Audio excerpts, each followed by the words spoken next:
चलिए देखिए हम लोग मेंसुरेशन के कंप्लीट फार्मूला एक ही वीडियो में देख लेंगे। ऐसे एक वीडियो में होगा तो ठीक है ना, तो अगला पार्ट भी हम लोग देखेंगे।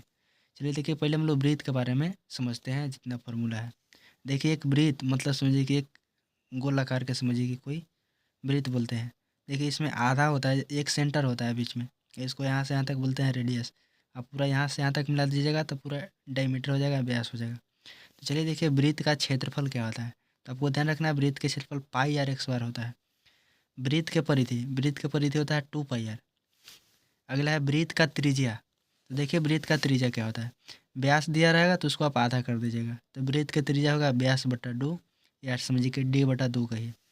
आगे ब्रीथ का व्यास कैसे निकालेंगे, तो आपको त्रिज्या में क्या करना है, 2 से गुना करना। तो ब्रीथ के आपको व्यास हो जाएगा 2 गुने त्रिज्या, 2 गुने आर। एक आपको नोट पॉइंट याद रखना है कि ब्रीथ की सबसे लंबी जीवा को व्यास कहते हैं। आपको ध्यान रखना पाई के मान जो आपको लेना है 22/7 लेना है या 3.14 लेना है। देखिए हम लोग अर्धवृत्त के बारे में समझेंगे। देखिए अर्धवृत्त मतलब समझिए कि वृत्त के समझिए कि आधा आप काट दें तो उसको अर्धवृत्त कहेंगे। तो आधा आप काट दें तो देखिए इसको क्षेत्रफल कैसे निकलेगा, तो क्षेत्रफल निकालने के लिए पाई आर स्क्वायर बटा 2 मतलब समझिए कि वृत्त के क्षेत्रफल को आप आधा कर दीजिए। अगला है अर्धवृत्त के परिमाप। देखिए इसको पाई आर प्लस 2 आर होगा। अब पाई आर प्लस 2 आर क्यों होगा, क्योंकि देखिए वृत्त के परिधि 2 पाई आर होता है। तो अगर 2 पाई आर है तो ठीक है, इसको आप 2 से भाग दीजिएगा, आधा कीजिएगा तो पाई आर होगा। बाकी 2 को ये रेडियस है ना, वो ऐड हो जाएगा, इसलिए समझिए कि 2 आर जुट गया है। देखिए एक नोट पॉइंट है आपको ध्यान रखना चाहिए कि मीटर को अगर आपको सेंटीमीटर में बदलना है तो आप 100 से गुना कर दीजिए। जैसे 4 मीटर है, अब हमको 4 मीटर को सेंटीमीटर में लिखना है, बदलना है, तो 4 गुने 100 कर दीजिए, 400 सेंटीमीटर। अगला एक और नोट पॉइंट है कि सेंटीमीटर को अगर आपको मीटर में चेंज करना है तो आप क्या कीजिए कि 100 से भाग दीजिए। जैसे 500 सेंटीमीटर है, इसको अगर आपको चेंज करना है आपको मीटर में, तो 500/100 मतलब 5 मीटर। चलिए देखिए आयत वैसा चतुर्भुज जिसका आमने सामने की भुजा आपको बराबर रहेगा और प्रत्येक को 90 डिग्री रहेगा। आमने सामने की भुजा बराबर रहेगा मतलब जितना इसका लेंथ रहेगा इतना ही नीचे वाला का लेंथ रहेगा, जितना इस साइड का लेंथ रहेगा उतना ही इस साइड का लेंथ रहेगा। अब प्रत्येक कोण आपको क्या रहेगा, 90 डिग्री रहेगा, 90 डिग्री रहेगा। ठीक है, तो चलिए देखिए हम लोग फार्मूला मेन है, इसको फार्मूला को समझते हैं। आयत के क्षेत्रफल क्या होता है, तो आयत का क्षेत्रफल होता है लंबाई गुने चौड़ाई। आयत के परिमाप क्या होता है, 2 लंबाई प्लस चौड़ाई होता है। आयत के विकर्ण क्या होता है, तो रूट अंडर लंबाई के 100 प्लस चौड़ाई के 100। अगला फॉर्मूला आपको याद रखना कि आयताकार कमरे का चारों दीवारों का क्षेत्रफल, तो 2 लंबाई प्लस चौड़ाई गुना ऊंचाई, मतलब इसको ऐसे भी कर सकते हैं 2 L + B और गुना H होता है। चलिए देखिए अब हम लोग वर्ग के बारे में समझते हैं। तो देखिए वर्ग वैसा चतुर्भुज जिसका सभी भुजा बराबर हो तथा प्रत्येक को 90 डिग्री हो। मतलब जितना समझिए कि ई भुजा का लेंथ रहेगा इतना ही ई भुजा का लेंथ रहेगा, उतना ही ई भुजा का लेंथ रहेगा, मतलब सब भुजा बराबर रहेगा। अब प्रत्येक कोण आपको क्या रहेगा, 90 डिग्री रहेगा। देखिए फार्मूला वर्ग का क्षेत्रफल होता है भुजा एक्स बार। भुजा को हम लोग ए से सूचित करते हैं। वर्ग के परिमाप हो जाएगा 4 गुने भुजा। अगर वर्ग के विकर्ण निकालना है ऐसे तिरछा, तो आपको समझिए कि √2 गुने भुजा करना है। देखिए वर्ग के अंतःवृत्त की त्रिज्या मतलब अगर वर्ग में अंदर वृत्त बन रहा है, अगर आपको उसको रेडियस पूछेगा तो आपको भुजा बटा 2 कर देना है, मतलब भुजा को आधा कर देना है। वर्ग के बाह्य वृत्त की त्रिज्या मतलब अगर वर्ग के बाहरी वृत्त बन रहा है उसको अगर आपको रेडियस निकालना होगा तो आप भुजा बटा √2 कर दीजिए। चलिए अगला देखिए समचतुर्भुज हम लोग देखते हैं। समचतुर्भुज एक ऐसा समानांतर चतुर्भुज होता है जिसका प्रत्येक भुजा बराबर होता है और विकर्ण एक दूसरे को 90 डिग्री पर समद्विभाजित करते हैं। ये आपको समचतुर्भुज होगा। इसमें भुजा भी क्या होता है, सब बराबर होता है। बाकी जब विकर्ण होता है वो 90 डिग्री पर समझिए कि समद्विभाजित करता है। देखिए पहला विकर्ण को हम लोग D1 से सूचित करेंगे, दूसरा विकर्ण को हम लोग D2 से सूचित करेंगे, अब भुजा को A से हम लोग सूचित करेंगे। तो चलिए देखिए समचतुर्भुज का क्षेत्रफल क्या होता है, 1/2 गुने D1 गुने D2 मतलब 1/2 गुने विकर्णों का गुणनफल। अब समचतुर्भुज का हम लोग परिमाप कैसे निकालेंगे, तो 4 गुने भुजा होता है, 4 गुने भुजा। समचतुर्भुज का हम लोग भुजा कैसे निकालेंगे, ए कैसे निकालेंगे, तो 1/2 रूट अंडर D1 के स्क्वायर प्लस D2 के स्क्वायर मतलब 1/2 रूट अंडर पहला विकर्ण के स्क्वायर प्लस दूसरा विकर्ण के स्क्वायर। समचतुर्भुज की ऊंचाई कैसे निकालेंगे, तो D1 गुने D2 बटा रूट अंडर D1 के स्क्वायर प्लस D2 के स्क्वायर। देखिए बहुत इंपॉर्टेंट फार्मूला अगला है, चक्रों की संख्या तो तय की गई दूरी बटा वृत्त के परिधि होता है। एक परिसर है जिसको रेंज बोलते हैं, तो रेंज आपको निकालने के लिए रहा तो उच्चतम मान माइनस न्यूनतम मान। समानांतर चतुर्भुज वैसा चतुर्भुज जिसका आमने सामने की भुजा समानांतर हो तथा आमने सामने की भुजा की लंबाई बराबर हो। मतलब ई भुजा के समानांतर रहेगा, ई भुजा के समानांतर रहेगा, जितना समझिए कि इसको लंबाई रहेगा इतना ही इसको लंबाई रहेगा, जितना इसको लंबाई रहेगा इतना ही इसको लंबाई रहेगा। मतलब आमने सामने की भुजा क्या रहेगा, समानांतर भी रहेगा और आपस में बराबर भी रहेगा। ठीक है, तो समानांतर चतुर्भुज का क्षेत्रफल आपको याद रखना है कि आधार गुने ऊंचाई होता है। ये आधार हो गया, ऊंचाई हो गया। ठीक है, समानांतर चतुर्भुज का परिमाप 2 × A + B।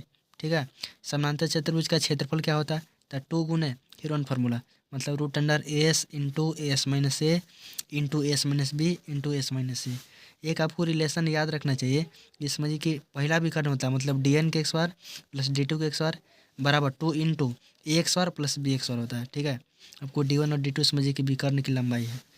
देखिए समलंब चतुर्भुज है वैसा चतुर्भुज जिसकी आमने सामने की कोई दो भुजाएं समानांतर हो तथा दो भुजा असमानांतर हो।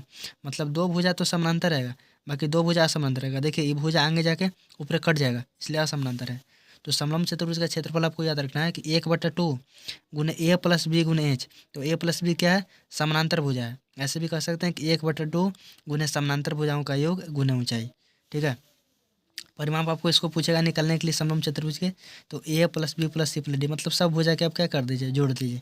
एक रिलेशन याद रखिएगा कि जब पहला विकर्ण के x² होगा प्लस दूसरा विकर्ण के x² होगा, C x² + D x² + 2 × AB होगा। ठीक, चलिए देखिए त्रिभुज।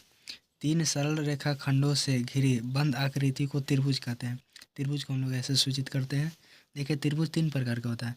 पहला है समबाहु त्रिभुज, वैसा त्रिभुज जिसका सभी भुजा बराबर होगा, मतलब सब भुजा के जो लेंथ रहेगा बराबर रहेगा। जैसे देखिए इसमें ई भुजा की लेंथ ए है, ई भुजा की भी लेंथ ए है, ई भुजा की भी लेंथ ए है, मतलब सब भुजा आपस में बराबर है। तो चलिए देखिए इसको हम लोग क्षेत्रफल कैसे निकालेंगे। समबाहु त्रिभुज का जो क्षेत्रफल होता है √3/4 गुने भुजा x² होता है। समबाहु त्रिभुज का अगर आपको हाइट निकालना है, ऊंचाई निकालना है, तो √3/2 गुने भुजा होता है। समबाहु त्रिभुज के अंतःवृत्त की त्रिज्या, मतलब अगर समबाहु त्रिभुज के अंदर वृत्त बन रहा है, अगर आपको उसको रेडियस निकालना है तो A/2 √3 होता है। समबाहु त्रिभुज के परिवृत्त की त्रिज्या क्या होता है, अगर समबाहु त्रिभुज के बाहर अगर वृत्त बन रहा है तो होता है A/√3। परिवृत्त के क्षेत्रफल और अंतःवृत्त का क्षेत्रफल का जो अनुपात होता है 4:1 होता है, मतलब 4/1 होता है।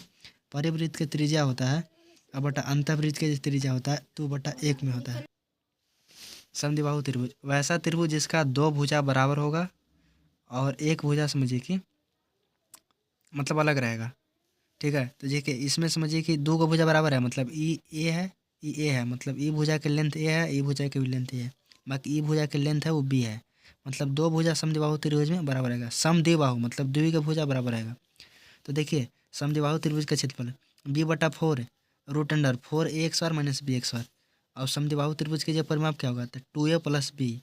समद्विबाहु त्रिभुज की ऊंचाई h बराबर क्या होगा, तो √4 AX² - BX²/2 होगा। देखिए समझिए ए क्या था, तो ए समझिए कि आपको समान भुजा है और बी आपको असमान भुजा है। अब एच क्या है, अभिलंब कहिए चाहे ऊंचाई कहिए। ठीक है, अगला है समद्विबाहु समकोण त्रिभुज। समद्विबाहु समकोण त्रिभुज का क्षेत्रफल होता है 1/2 गुना भुजा x²। समद्विबाहु समकोण त्रिभुज कहने का मतलब है कि समझिए कुछ रहेगा त्रिभुज समकोण त्रिभुज, बाकी दो का भुजा बराबर रहेगा। तो जब दो भुजा बराबर रहेगा तो 1/2 गुना आधार की ऊंचाई होता है, तो ए गुना ए हो जाएगा, x² हो जाएगा। समद्विबाहु समकोण त्रिभुज के जो कर्ण होता है वो A√2 होता है। विषमबाहु त्रिभुज वैसा त्रिभुज जिसका तीनों भुजा असमान रहेगा, मतलब बराबर नहीं रहेगा, उसको विषमबाहु त्रिभुज कहेंगे। देखिए विषमबाहु त्रिभुज मतलब ई भुजा की लंबाई ए है, ई भुजा की लंबाई सी है, ई भुजा की लंबाई बी है, मतलब हर एक भुजा की लंबाई रहेगा वो अलग अलग रहेगा।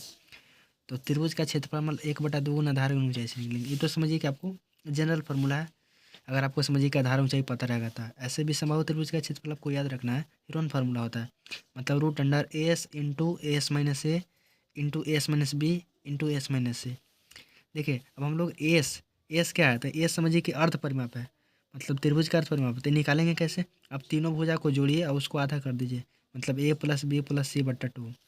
अब इस समबाहु त्रिभुज का परिमाप कैसे निकालेंगे, तो सब भुजा के खाली जोड़ दीजिए, तो A + B + C, क्योंकि सब भुजा एक भुजा की लंबाई ए है, दूसरा के बी है, तीसरा के सी है। अब त्रिभुज का क्षेत्रफल देखिए 1/2 गुने AB sin थीटा होता है। बाकी देखिए त्रिभुज का क्षेत्रफल निकालने के लिए कब आपको लगाना है, जब यदि दो भुजाओं का बीच का कोण आपको पता रहेगा तो आपको ये फॉर्मूला लगाना है। विषमबाहु त्रिभुज के अंतःवृत्त की त्रिज्या देखिए ये आपको समझिए कि सब त्रिभुज पर चलेगा, विषमबाहु त्रिभुज वाला, तो त्रिभुज का क्षेत्रफल बटा अर्ध परिमाप। ठीक है, विषमबाहु त्रिभुज के अगर बाह्य वृत्त की त्रिज्या आपको निकालना है तो सब भुजा को गुना कीजिए, A × B × C। बटा 4 गुने त्रिभुज का क्षेत्रफल। मतलब इस समबाहु त्रिभुज कहने का मतलब है कि समबाहु त्रिभुज पर भी, समबाहु त्रिभुज के लिए भी चलेगा, समद्विबाहु वाला भी चलेगा, सब भुजा के लिए मतलब ये फार्मूला लगा सकते हैं अगर आपको समझिए कि बाहरी वृत्त के त्रिज्या निकलना है और अंतःवृत्त के त्रिज्या निकलना है तो। ठीक है, समकोण त्रिभुज, राइट एंगल ट्रायंगल, वैसा त्रिभुज जिसका एक कोण 90 डिग्री या पाई/2 रेडियन हो उसे समकोण त्रिभुज कहते हैं। जिसके समकोण त्रिभुज है ये 90 डिग्री है। देखिए समकोण त्रिभुज में समझिए कि इसको हम लोग लंब लंब कहते हैं, ये नीचे वाला के आधार कहते हैं, इसको कर्ण कहते हैं। समकोण समकोण मतलब 90 डिग्री के सामने के जो भुजा रहेगा उसको हमेशा कर्ण रहेगा। ठीक है, अब देखिए हम लोग कर्ण के एक्स बार जो होता है, कर्ण के एक्स बार बराबर लंब के एक्स बार प्लस आधार के एक्स बार, मतलब एच एक्स बार बराबर पी एक्स बार प्लस बी एक्स बार। अब यहाँ से हम लोग निकालेंगे एच बराबर, तो समझिए कि एक्स बार उधर रूट से हट जाएगा, तो रूट अंडर पी एक्स बार प्लस बी एक्स बार। अब पी बराबर निकालेंगे तो पी बराबर रूट अंडर एच एक्स बार माइनस बी एक्स बार। अब बी बराबर क्या होगा, तो बी बराबर होगा रूट अंडर एच एक्स बार माइनस बी एक्स बार। अब देखिए पी क्या है तो लंब है, बी क्या है आधार क्या है, एच क्या है तो कर्ण है। समकोण त्रिभुज का परिमाप क्या होता है, तो लंब प्लस आधार प्लस कर्ण, मतलब तीनों का आप जोड़िए। परिमाप का मतलब होता है कि आप सब भुजा को जोड़ दीजिए। समकोण त्रिभुज का क्षेत्रफल क्या होता है, 1/2 गुना आधार गुना ऊंचाई होता है। देखिए अभिलंब मतलब एम, अगर समझिए कि आपको एक समकोण त्रिभुज दे देगा, आपको कहेगा कि यहाँ से यहाँ तक कि लंब निकालिए, ई निकालिए, तो आपको एम बराबर होगा पी गुने बी बटा एच, मतलब लंब को आधार से गुना कीजिए और बटा उसको कर्ण से भाग दे दीजिए। समकोण त्रिभुज के अंतःवृत्त का त्रिज्या क्या होगा, मतलब समकोण त्रिभुज में अगर आपको वृत्त बनेगा तो उसको निकालने के लिए आपको कैसे त्रिज्या निकालिएगा, तो P plus B minus H बटा 2। समकोण त्रिभुज के परिवृत्त का त्रिज्या कैसे निकलेगा, तो आपको कर्ण को सिर्फ आधा करना है। समकोण त्रिभुज के सबसे बड़ी भुजा को कर्ण कहते हैं और 90 डिग्री के सामने की भुजा को कर्ण कहते हैं।